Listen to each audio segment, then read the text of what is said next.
Guys, this is RR Yadav from Varanasi.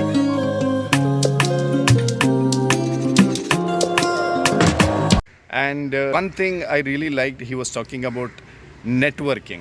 Okay.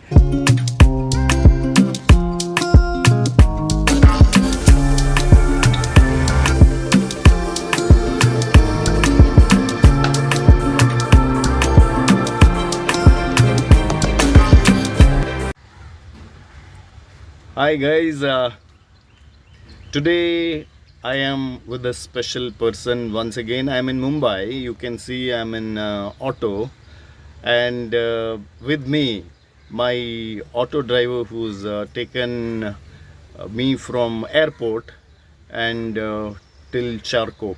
So we were having a discussion, and I felt it is very interesting to talk to him.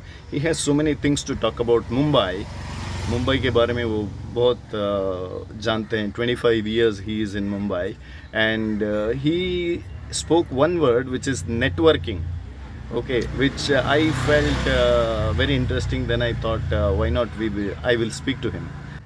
Yadav ji, हाँ sir जी, आप बॉम्बे के बारे में बहुत जानते हैं, और आपकी कुछ राय बॉम्बे के बारे में या बिजनेस के बारे में या नेटवर्क बोले आप उसके बारे में थोड़ा हमको बोल सकते हैं क्या? ओके सर, बोले.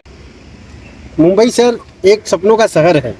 यहाँ लोग आते हैं, भाई सोचते हैं कि हम चलेंगे, कुछ यहाँ करेंगे, कुछ बड़ा करेंगे. बराबर. लेकिन सर इतने सब बड़ा नहीं कर पाते. बड़ा वही कर पाता है जिसका लक साथ देता है, जिसके तकदीर में होता है. हिंदुस्तान 130 करोड़ की जनता में है, प्रधानमंत्री एक ही हुआ है सर. 130 करोड़ जनता में एक ही हुआ है. ऐसा नहीं कि हम मुंबई चले हैं तो हम करोड़पति हो जाएंगे, है कि नहीं सर? बराबर. हाँ सही बोला. तो सर यहाँ जिसका साथ दिया नसीब, लक साथ दिया, जिसका नेटवर्क जैसा रहा, जिसको जैसा ऊपर वाले साथ दे दिए. अब हम भी सोचे थे, हम तो आए थे कि भाई हम भी कुछ करेंगे, यहाँ पे कुछ बड़ा बिजनेस करेंगे. लेकिन सर हमारा लक रिक्शा कि हमारा रोजी रोटी यही है. आप भी बिजनेस ट्राई किया, वो भी बोल रहे थे. हाँ बिजनेस सर मैं ट्राई किया. मैं दूध की दुकान डाला, डेयरी जिसे बोलते हैं. उसे मैंने पूना में डाला.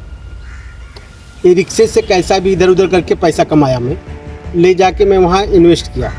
मगर सर मैं वहाँ अपना लक साथ नहीं दिया.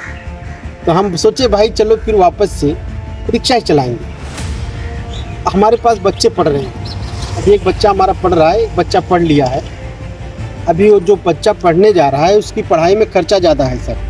अब देखो ऊपर वाले जाने, रिक्शा अपना जाने, और ऊपर वाले अगर भगवान ने साथ दिया, हमारा लक साथ दिया तो भी पढ़ लेगा, फिर देखेंगे कोई बिजनेस. तब तक तो उम्र भी होती जा रही है ना सर. फिर हम नहीं कर पाए तो हमारा बच्चा करेगा मुंबई में. Very good. और आपने नेटवर्क के बारे में कुछ बोल रहे थे. नेटवर्क सर मैंने ऐसा कहा, जैसे आप यहाँ हो, आपका कोई बिजनेस जैसे वहाँ होना चाहिए. कलकत्ता हो गया, चेन्नई हो गया, बड़े मेट्रो सिटी में जैसा आपका बिजनेस है. आप जैसे मुंबई में बैठे रहो, आपका बिजनेस वहाँ चले. और जैसे आप कहीं बाहर जाना हुआ, ये नहीं कि मैंने आज चला गया तो आज से हमारी बिजनेस बंद. आपकी जाने के बाद भी ऐसा बिजनेस हो कि जो चलता रहे, जो आपको अकाउंट में आता रहे, आपके अकाउंट में कुछ न कुछ आता रहे हमेशा. ऐसी बिजनेस होनी चाहिए. इसे कहते हैं नेटवर्क का बिजनेस. और जैसे हम लोग हैं ऑटो ड्राइवर, अगर जब तक चलाए तब तक पैसा आया, नहीं चलाए तो नहीं आया. तो बिजनेस उसे कहते हैं जैसे हम अभी घर पे चले गए, ऑफिस बंद कर दिए, घर पे गए बैठे, तो हमारा बिजनेस होना चाहिए, हमारे पास पैसा आना चाहिए, हमारा काम होते रहना चाहिए. ऐसा नहीं कि मैं ऑफिस बंद करके आया तो पता चला कि सब बंद हो गया, पैसा आना बंद. नहीं, ऐसे बिजनेस नहीं. वही मुंबई में सक्सेस हुआ है. जो घर आया, अपने घर में बैठ के आराम किया, उसके पास भी पैसा आ रहा है, वही समझ लीजिए मुंबई में सक्सेस हुआ. वही आज अच्छे लेवल पे पहुंचा है. इसे कहते हैं नेटवर्क. नेटवर्क का मतलब ये होता है कि हमें लोग चाहें, हमारा ऐसा कोई बिजनेस हो, लोग हमें चाहें कि भाई चलो उनके पास जाने से हमारा काम होगा और हमें 2 पैसा भी मिलेगा. तो उससे आपका बिजनेस भी बढ़ेगा, आपका नाम भी बढ़ेगा, और आपके चाहने वाले भी आपके पास चल के आएंगे. ऐसा होना चाहिए अपना बिजनेस. है कि नहीं सर? जो मेरे में भाई देखिए, एकदम एकदम सही बोले आप. हमारा जो तरीका है भाई, हमारे पास जो था, जो मैं सोचा, आज मैं 40 वर्ष का हो गया, 46 साल का हो गया हूँ. अभी 10-15 साल और अपनी ज़िंदगी बची है. मैं तो भाई यही रिक्शे में रह गया. 6 महीने में बिजनेस किया था दूध की डेयरी का. दूध का दुकान मैंने 6 महीने चलाया. जब हमें नहीं कुछ समझ में आया तो हमने दूध की दुकान को दे दिया दूसरे को. मैं बोला भाई आप देखो, हमारे बच्चे पढ़ रहे हैं यार, हम तो रोड पे आ जाएंगे. गुड. तब मैं सर फिर आके रिक्शा चलाया, और अपनी इतनी बड़ी कैपेसिटी भी नहीं थी कि हम और कोई बिजनेस कर लें. और रही बात नेटवर्क की, नेटवर्क से ही पैसा कमाया जा सकता है, Very ना good. कि मेहनत से हम कमा पाएंगे उतना. Very good. मेहनत भी करेंगे, नेटवर्क होगा तभी मेरे पास पैसा आएगा. Thank you. This is R.R. Yadav for you.